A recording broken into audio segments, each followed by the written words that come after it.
What's up, guys? Thanks for tuning in. It's Hands Down Sports. Would love it if you hit that like button or subscribe to my channel. Help me out, my G. You know what I mean? Well, today is going to be a quick video. We'll talk about the NFL. Who's going to make it to the Super Bowl, my G? And my thoughts on the Ravens. And then, of course, some MLB. Because that spring training is next month. And yesterday, three amazing ball players made it to the Hall of Fame. Just my thoughts, baby. You know what I mean? Stay tuned. Here we go.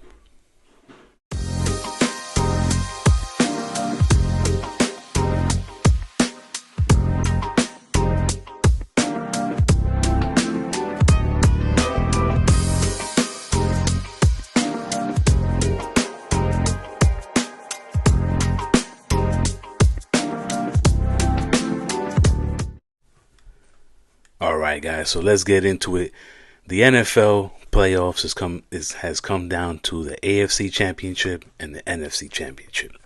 The Buffalo Bills will be going to Kansas City to face the Chiefs. Hopefully Taylor Swift is not there so the Chiefs can lose, and hopefully the refs are not there either. But anyways, I would like for the Bills to make it to the Super Bowl. We'll see. It's going to be tremendously difficult. The Chiefs haven't even lost at home, my G, this whole season. Preseason, regular season, postseason. And they're the best team in this playoff bracket. Now, in the NFC, we have the surprising Washington Commanders going to Philadelphia to face the Eagles. And it doesn't matter about the weather because both of those teams are in the East Coast. And snow, rain, whatever, they're used to it.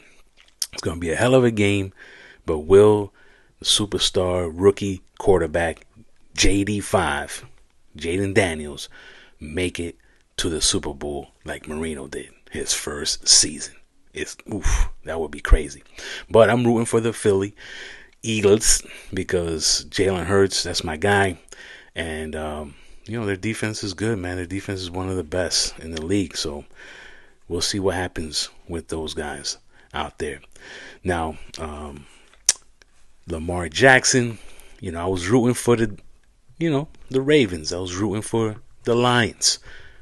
Unfortunately, they didn't make it. Maybe I shouldn't root for the Bills because, if they lose, I'm going to say it was my fault. You know what I mean?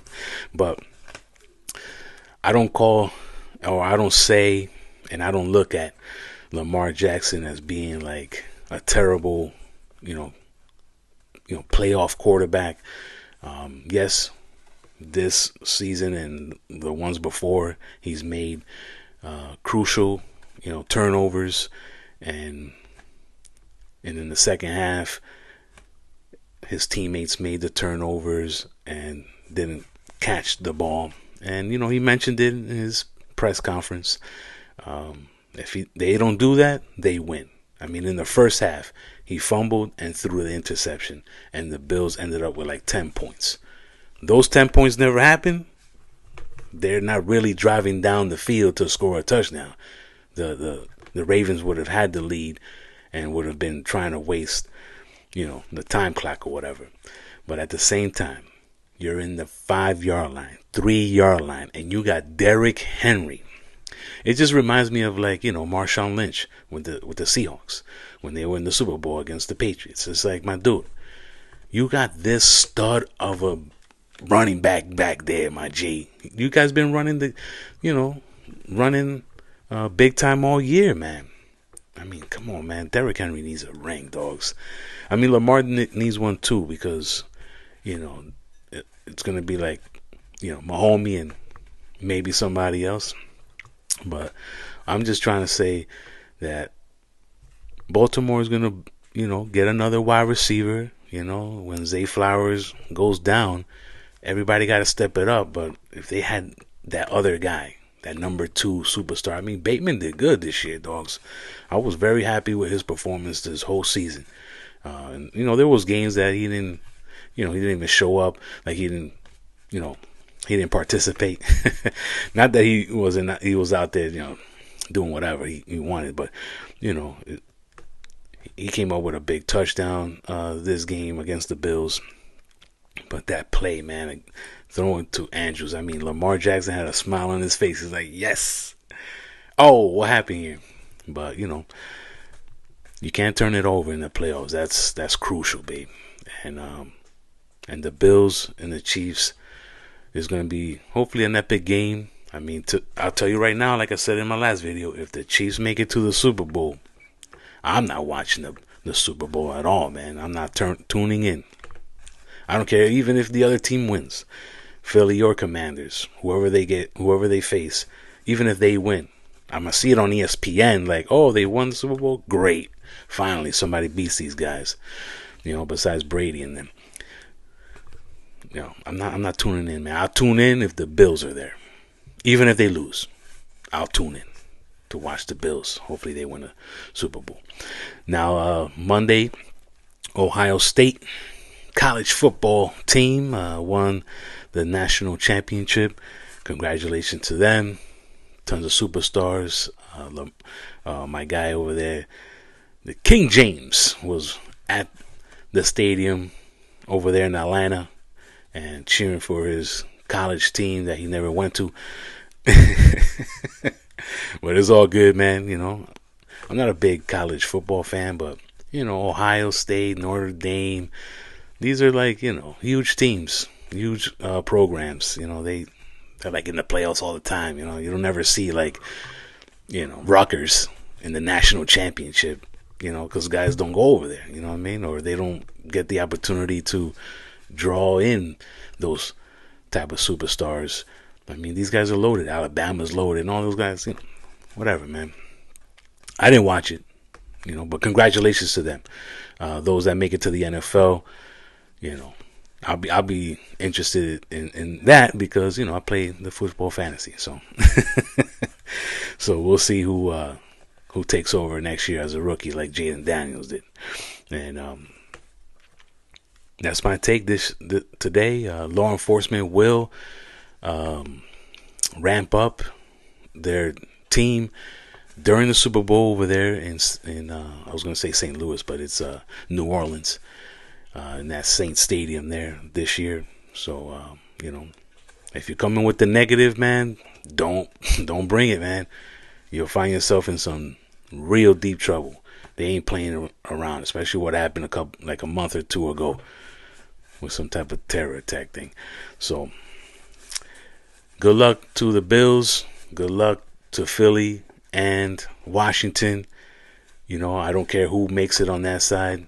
I hope to have a really dope video because I will be at this sports bar to watch the AFC and NFC games. And I hope to show you this venue.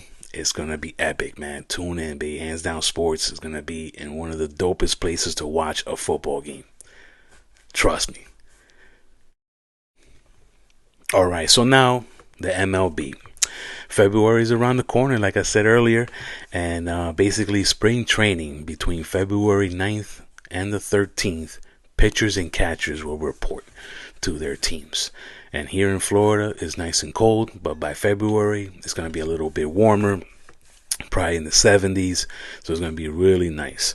But I'm very hyped, man, because I would love to attend our second annual Yankees spring training game at Steinbrenner's Field with my fam, and it's going to be an epic time again, so stay tuned to that video later on, next month, or maybe in April. We'll see, or March. We'll see. I don't know what game I want to go to yet. You know what I mean? I want to see, we saw the Yankees face Toronto. The videos in my YouTube page. I went to that stadium. That stadium is nice, man. You play preseason there, I would feel like I made it, son. Yeah, that place is really nice. But I went to that game because I'm a Blue Jay fan, and the rest of my family, they're Yankee fans. You know what I mean? All my cousins and my boys that I grew up with, they're Yankee fans, diehard. So I had to go there for our first time together at a game, spring training. So this year, I don't know. I want to see maybe the Pirates or something. You know what I'm saying? Let's see here. The Dodgers Now the Dodgers, remember I was talking about Dodgers signing all these pitchers now, right? They got two from Japan and stuff like that, and they're studs. And then they got some other guys, Snell and stuff. Yo, come on, man. They got 5 starters plus they got Kershaw. He's a Hall of Famer. He's going to Hall of Fame. He doesn't even have to pitch. He could pitch every 7 days. Yo, son, what a break. But the LA Dodgers signed the first ball player from South Sudan, Joseph Dang. He is 6'7", throws a 95 mile per hour fastball.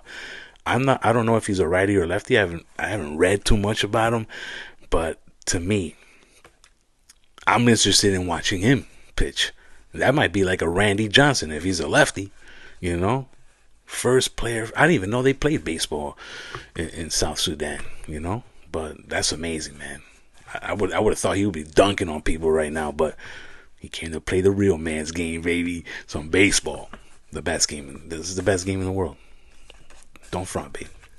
All right, so the Blue Jays were lucky enough to take away and draw a free agent this year that used to be with the Baltimore Orioles, Anthony Santander. Yo, that dude is real nice. He's going to fit right in. I hope that I can show you the starting lineup right there behind me. Potential starting lineup for the Toronto Blue Jays. That looks nice to me, man. Bichette comes back. Vladimir, he does his thing. But we have pitchers, man, for the Blue Jays. They got pitchers, man, but now they got to step it up 100-fold because, they can't pitch like they did last year and expect to beat the Yankees, the Orioles, the Houston Astros, man. Those teams are the ones that are going far in the playoffs, man. So, we'll see, man. I would love, he's going to have a good season. He's going to like playing in Toronto for sure, for sure. The stadium is just one of the best out there. Now, of course, to end my segment here, I'm going to talk about Hall of Fame. Now, CC Sabathia played for multiple teams, but he's going in as a Yankee. And of course, I mean, if you think about CC Sabathia, you're going to think about the Yankees. He played for Cleveland. He played for Milwaukee. I think he played for Cleveland a little bit longer than he did Milwaukee. But what he did for Milwaukee during that playoff run, epic. So CC Sabathia, first year on the ballot, makes it to the Hall of Fame. Congratulations, my G. So happy for you, my dude. Now, the other guy that I'm just like, he was a Hall of Famer as soon as he stepped foot in the MLB because of what he did in Japan. Now remember that Japan, they bring the studs over here to play in the MLB. You know what I mean? You can't be on some scrub. You know what I mean? Over in Japan and think you're gonna be like, yeah, we're gonna send you to the MLB. You can sign with them. Nah. Ichiro Suzuki, right fielder for the Seattle Mariners, is in the Hall of Fame. And what can you say, man? The dude, an arm and right field, defense in right field. I mean, I gotta get the stats because he got Gold Gloves. And at the plate, man, you're not striking this dude out. He never struck out more than 100 times. He was always on base. 200 hits a season that was the floor. You know what I'm saying? And I think out of all the ball players after Pete Rose that, chased that hitting record of all-time hits, I know he would have done it. If he would have never played in Japan, I think he played 5 years over there, or maybe more, he would have definitely beat Pete Rose's all-time hitting record. And rest in peace to that man, because he was an amazing ball player. I mean, 3 for 4 was probably what he did all the time. And Ichiro Suzuki, he definitely could have done that, man. I mean, he has over 3,000 hits too. So, no wonder. First time ballot, first time Hall of Famer, my G. Well, lifetime Hall of Famer now, right? Now, the other gentleman, which I seen him play, in the MLB, And his story to get to the MLB is interesting because he didn't have that cannon to do 400 and plus, saves in the MLB. Now he's going in as a Houston Astro, Billy Wagner. Congratulations, Billy Wagner. I didn't think that they would ever let you into to the Hall of Fame.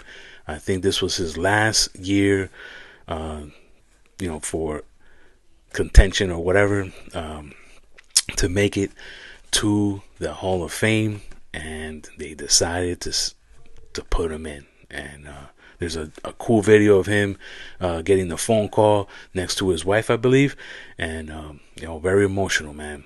And congratulations, Billy Wagner. I mean, I saw you play. That glove said, "Pow!" I was like, damn, this little guy has that much heat. And and he didn't have, he did something before he made it to the pros that he went from like let's say 89 miles per hour fastball or less. It was like 85, and then it went up to like 90 plus. You know what I mean? And if you get a chance to read or watch a video about his upbringing to making it to the MLB, that's inspiring, man. The dude that nobody thought, nobody in the world, just him and his parents and maybe some family members knew that he's special, man. He's gonna make it. He's gonna make it, and he did. He had a great career. I think it was 16 seasons, 422 saves, and now he's a Hall of Famer, man. Awesome.